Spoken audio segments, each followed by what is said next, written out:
ชื่อตัวน้องตัวน้อง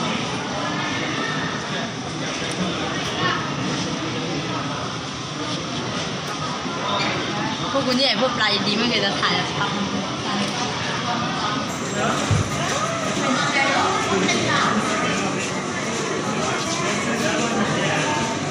อันนั้นดิ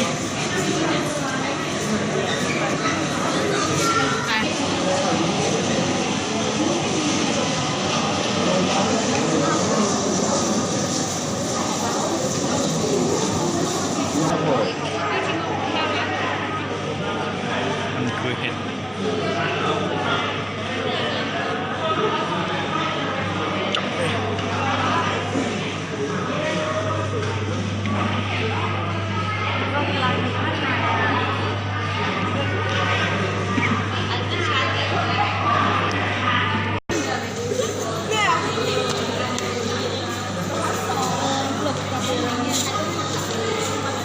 มันก็คงไม่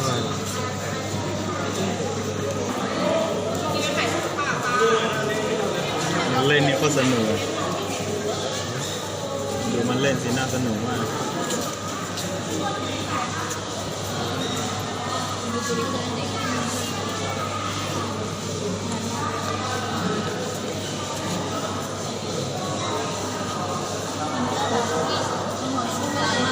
ใส่ตรงนี้มานี่ไม่กัดเสียงมัน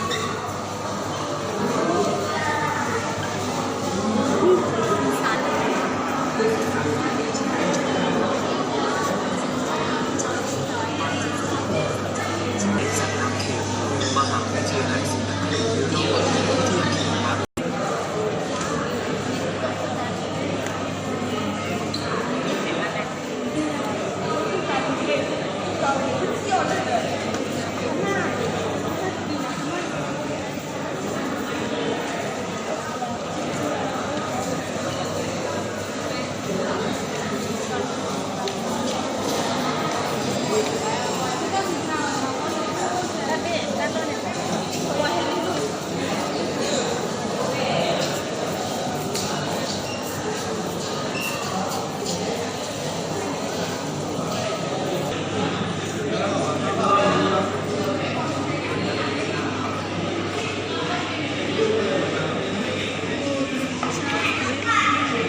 ทำไมวิดีโอมา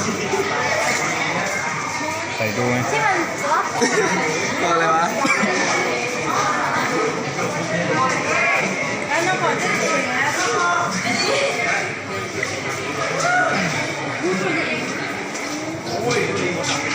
ปลาคางคกนี่หัวไม่เห็นไหลเลยนี่ไม่ใช่ปลาไหลไม่ใช่หรอไม่ใช่หรอดูคนนี้ปลาไหลดูดิอ๋อไหลจุดไม่นะมันไม่เท่เหมือนที่กูเนี่ยนี่มันตัวอะไรพฤติกรรมของปลาไหลมันมีหลายตัวมากตัวนี้หรอ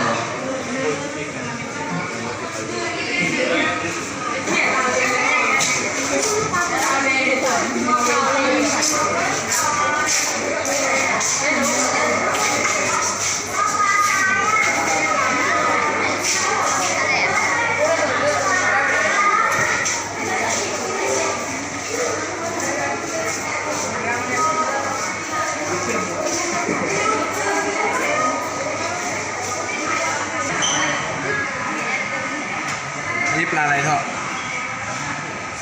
เพราะปลาอะไรวะรู้ปะ เหมือนกับปลาดุ่ม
เฮ้ยเมื่อกี้ใครบอกให้ไปถ่ายรูปข้างนอกอะ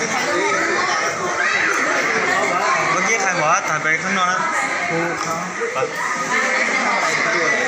เฮ้ยครูเขาให้ไปใช่ไหม ไปเอาฝั่งนู้น ถ้าออกอยู่ข้างบนทางนี้คือทางเข้า พออย่า